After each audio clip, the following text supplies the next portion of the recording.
Camila Rode, que é coordenadora da Juventude Rural, vice-presidente do Instituto de Formação Sindical da FETAG, é a nossa entrevistada para trazer orientações, informações e esclarecimentos a respeito do Crédito Rural, uma parceria para tentar viabilizar este programa do governo federal através da FETAG, aqui no Rio Grande do Sul, principalmente para jovens agricultores. Camila Rode, bom dia. Camila. Bom dia a todos que estão nos ouvindo. É uma grande alegria estar com vocês nessa manhã, sexta-feira, trazendo informações tão importantes dessa política pública, que de fato é uma forma de transformar vidas, é uma forma de discutir a sucessão rural. Camila, o processo burocrático que sempre se verificou quando se buscava até mesmo informações envolvendo o antigo Banco da Terra ou situações de crédito rural, normalmente emperravam o avanço de se conseguir os recursos para a compra do primeiro pedaço de terra. Mudou um pouco o cenário nesta proposta que a FETAG agora está participando? A FETAG, ao longo da sua história, sempre foi uma propositora de políticas públicas, de melhoramento nas políticas públicas, e com o crédito fundiário ele não é diferente. A gente tem, através dos nossos 313 sindicatos, contato direto com o agricultor, que vai lá no sindicato, encaminha a sua proposta. E essa necessidade de que a burocracia ela seja usada de forma positiva, ágil e, de fato, para que o crédito chegue nas pessoas que realmente precisam, sempre foi uma das nossas preocupações.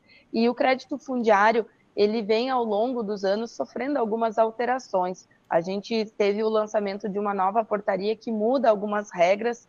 Uma das análises que era feita, a análise nacional, ela não existe mais, então é uma etapa a menos, agiliza mais o processo. A gente teve em audiência pública com a diretora Shirley, no MDA em Brasília, e ela nos trouxe de que tem recurso para estar contratando crédito fundiário, só o processo ele precisa ser mais ágil, ele passa por diversas etapas no âmbito estadual, também no Sinop, que é no Banco do Brasil, que é quem faz essa liberação do recurso. Então, a nossa preocupação é que, de fato, seja uma política pública importante, mas que seja ágil, que funcione.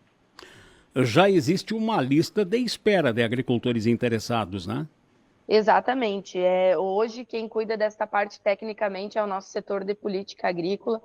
Tem uma lista, a gente tinha alguma lista de espera represada de hipoteca, que é quando libera, né, de fato, a documentação final. Essa lista, essa represa, ela foi conseguido fazer, né, a liberação. Isso foi bastante importante para as pessoas que estavam esperando, que são aquelas pessoas que terminaram de pagar e precisavam da documentação final.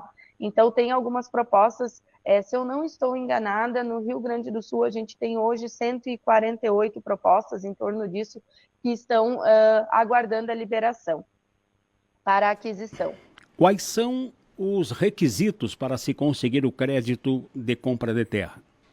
Bom, dentro do crédito fundiário para jovens rurais, que é o que este projeto vem de encontro, ele tem algumas regras diferentes do habitual, justamente por entender que a juventude rural ela é um público estratégico. A gente precisa ter ferramentas para que os jovens possam permanecer no campo. E acesso à terra é fundamental, seja para diversificação, para ampliação da matriz produtiva, para estar discutindo também algumas alternativas frente às mudanças climáticas. Os requisitos, então, para jovens de 18 a 29 anos, a taxa de juros é de 0,5 ao ano, com desconto de 40% para parcelas pagas em dias. Isso é extremamente importante, porque ele tem um rebate, né, como a gente costuma dizer, de 40% do valor adquirido se pago em dia. O prazo de pagamento é de 25 anos e 36 meses de carência. É importante nós trazer que, para a linha da juventude, a renda do jovem nela não pode ultrapassar os R$ 58.235 e o patrimônio é até R$ 140 mil. Além disso, a experiência na atividade rural de 5 anos. O que é importante nós destacar é que o ensino médio, se cursado em escola técnica ou curso na área de ciências agrárias, ele conta também como experiência. Então, isso para aquele jovem que muitas vezes sai de uma escola família agrícola, de uma casa família agrícola, ou saiu de casa e foi fazer faculdade na área agrícola, ela conta esse período de estudo como experiência também. E qual é o teto de valores? Hoje sofreu alterações, né? A gente está aguardando o lançamento do novo Plano Safra, que ocorre agora em julho, mas hoje o valor é de R$380 mil, que pode ser adquirido o imóvel. O irmão pode adquirir de outro irmão num processo de inventário da propriedade? Essa era uma grande demanda que a FETAG pleiteou e conseguiu avançar, né? A gente conseguiu fazer com que entre herdeiros pudesse ser feita essa aquisição, que anteriormente, numa regra anterior, não era possível. Então, hoje é possível fazer essa aquisição entre famílias. Deixa eu só corrigir o valor. A nossa proposta é de 380 mil para o novo Plano Safra. Hoje, o que está em vigor é 293 mil ainda. Novo Plano Safra, que inicia agora em julho, o nosso pleito é para que a gente consiga chegar em 380 mil. No antigo Banco da Terra tinha um conselho comunitário ou um conselho regional, municipal, envolvendo inclusive sindicatos de trabalhadores rurais que faziam uma avaliação da terra ofertada e do cadastro de quem estava buscando comprar esse pedaço de terra. Esta avaliação vai continuar? Esta continua, e aqui eu quero fazer um recorte muito importante da importância dos conselhos agropecuários, conselho de desenvolvimento rural, que existem nos municípios. Ele serve não só para fazer a análise de processos do crédito fundiário, mas são também uns espaços deliberativos e construtivos que olham para o desenvolvimento rural dos municípios. Então, um conselho ativo, participativo e principalmente representativo da sociedade civil e do governo público, ele pode trazer grandes avanços. Então, a gente precisa reforçar a importância deste conselho funcionando, né, nos municípios. A gente teve aí, ontem completamos um ano da maior catástrofe climática no nosso estado, e todas as medidas que foram anunciadas pelo governo, elas tiveram que passar pela validação dos conselhos agropecuários. E a gente sentiu que muitos municípios não têm um conselho ativo, né? O conselho está inoperante. Isso trouxe grandes dificuldades para estar fazendo essas medidas anunciarem chegarem de fato nos agricultores. O programa é destinado para quem tem até 29 anos, hipotetizando uma situação que pode aparecer. O jovem, a pessoa com até 29 anos, digamos há 4 ou 5 anos, se transferiu para a cidade para trabalhar, porque lá na propriedade onde estava ou onde trabalhava com os pais era muito pequena, não tinha condições para a manutenção financeira. Está há 4, 5 anos trabalhando na zona urbana, inclusive com carteira assinada.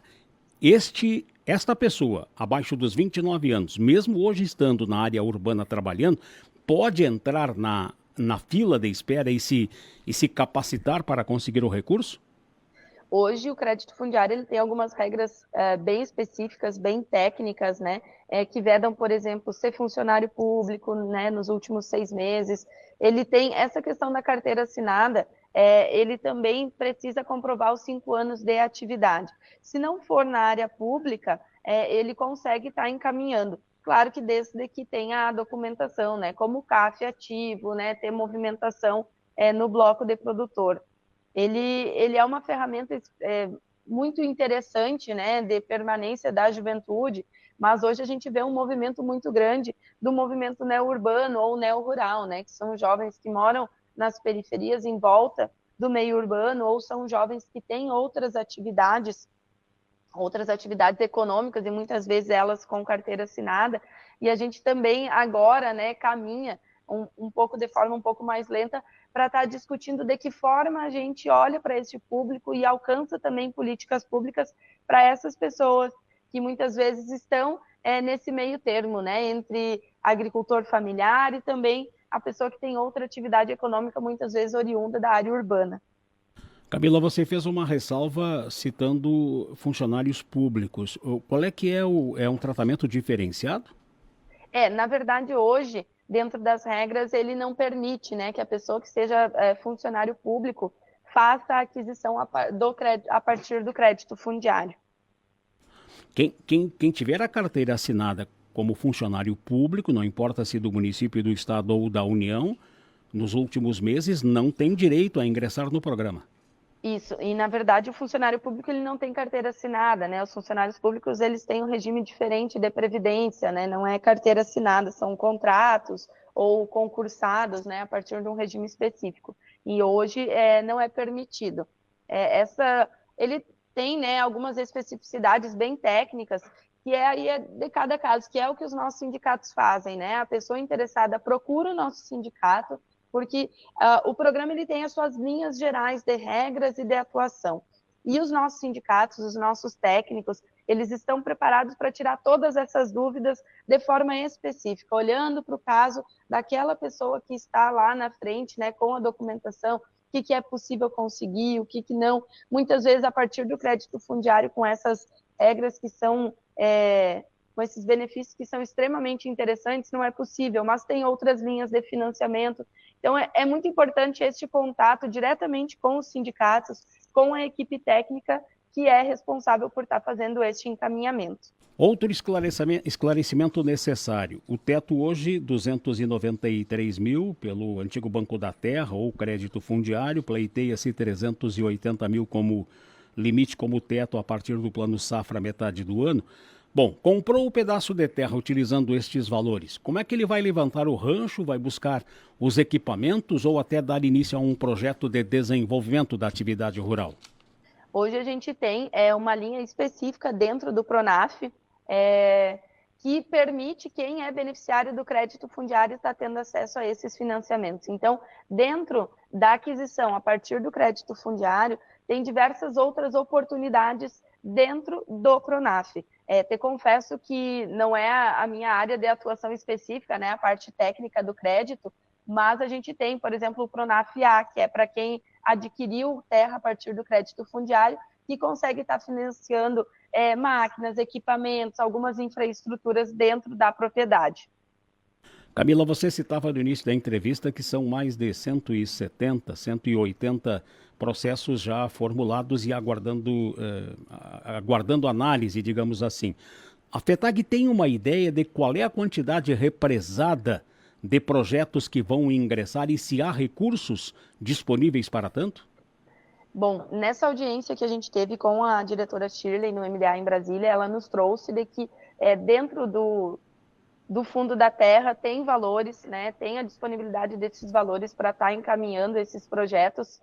Hoje, esse percentual que eu te passei, de em torno de 140, 150, que estão aguardando, é o que nós temos em fase de tramitação, né, que estão ainda aguardando alguma análise para a liberação do recurso, para a liberação da aquisição. Então, dentro disso, as demandas elas são constantes e diárias, né? Todos os dias a gente tem algum sindicato buscando informação, encaminhando algum processo. Então, da mesma forma que os processos vão chegando, eles também vão saindo, né? Bom, como orientação final para a família que tem, digamos, tenha um integrante até os 29 anos e que queira fazer uma aquisição ou queira buscar maiores informações, se dirija ao Sindicato de Trabalhadores Rurais? Exatamente. Este projeto, essa parceria que a gente firmou com o MDA, enquanto FETAG, Instituto de Formação, é importante eu trazer que ela vem justamente para isso, para tirar as dúvidas, né? Para fazer essa mobilização, essa articulação, essa sensibilização das pessoas que têm interesse em estar adquirindo pelo crédito fundiário. Não são pessoas que já encaminharam propostas, são pessoas que realmente querem saber mais sobre o programa, entender de que forma ele funciona, principalmente entender o que a partir dele é possível estar conseguindo para estar se estruturando na propriedade. A gente sabe que tem diversas realidades, né? Tem pessoas que vão aumentar a sua área produtiva, mas tem pessoas que, de fato, aquele pedaço de terra é a sua primeira terra e precisam estar fazendo esse incremento dentro da estrutura. Então, essa mobilização que a gente vai estar fazendo em todo o estado, ele vem justamente de encontro a tudo isso que a gente falou aqui. É tirar as dúvidas, é entender o recorte específico de cada um e, principalmente, entender o que é latente, o que é necessário a gente estar mudando e ampliando no programa, porque é esse o papel da FETAG, do Sindicato dos Trabalhadores Rurais. É estar vendo os problemas sentidos e vividos da nossa base, dos agricultores familiares, e a partir disso está levantando oportunidades e encaminhamentos para estar sanando e tornando, né, a sociedade mais justa e igualitária. Então, esse processo que a gente vai passar agora em todo o Estado, a partir das nossas regionais sindicais, do Sindicato dos Trabalhadores Rurais, é para estar fazendo esse contato direto com os agricultores. Só para confirmar, a taxa de juros... Para a juventude, né, tem o recorte aí das linhas gerais, mas o da juventude, que é a minha área de atuação, é 0,5 ao ano. É metade de 1% ao ano. Isso aí. É bastante acessível e com amortização de 40% na parcela quando paga em dia. Isso, exatamente. Ele é extremamente atrativo, né, para a aquisição de terra. Tem que ter, claro, um projeto, né, que viabilize economicamente, um projeto técnico, não só do financiamento, mas também das atividades produtivas que vão ser desenvolvidas e tem esse acompanhamento, isso é muito importante. A extensão rural, ela precisa chegar lá diretamente nas propriedades e dentro do crédito fundiário tem esse acompanhamento técnico feito também. Entrou agora um questionamento. A nossa região é bastante caracterizada por processo associativista, processo de cooperativismo, desenvolvimento de projetos. Pode um desses processos associativista ou cooperativo, digamos, ser o guarda-chuva e fazer o encaminhamento de uma forma geral para os seus associados? A gente, ao longo da história, teve muitos processos assim, né, coletivos e associativismo. Se tem um interesse, né, pelo que a gente soube nas nossas reuniões, de que isso se expanda, né, isso seja retomado, que são processos em que se compras coletivas, que se chama. Então, tem um interesse da Superintendência do Ministério do Desenvolvimento Agrário e Agricultura Familiar de que esses processos coletivos eles sejam encaminhados e, desta forma, está beneficiando o maior número de pessoas numa área de terra maior, né? Muito bem. Camila, muito obrigado por ter nos atendido e pelas orientações, pelas informações. Bom dia. Bom dia, muito obrigada a todos que nos acompanhem e reforçar, né, que o Sindicato dos Trabalhadores Rurais, eles estão de portas abertas para todos os agricultores familiares, não só para a representação, que é de fato o mais importante, a representação da categoria, mas também para estar ouvindo e encaminhando o que for necessário para que a gente possa continuar com as pessoas produzindo no campo, produzindo alimentos e gerando desenvolvimento rural. Obrigado, Camila Roth, ela é da FETAG. O crédito fundiário é muito atrativo, 0,5% de juro ao ano, isso é 0,5% ao ano. O valor, hoje o limite é 293 mil, o pleito é para que suba para 380 mil no novo Plano Safra, 25 anos para pagar, tem um rebate de 40% da parcela quando o pagamento é feito em dia e é destinado para quem tem vínculos ligados à agricultura e não tenha mais de 29 anos de idade.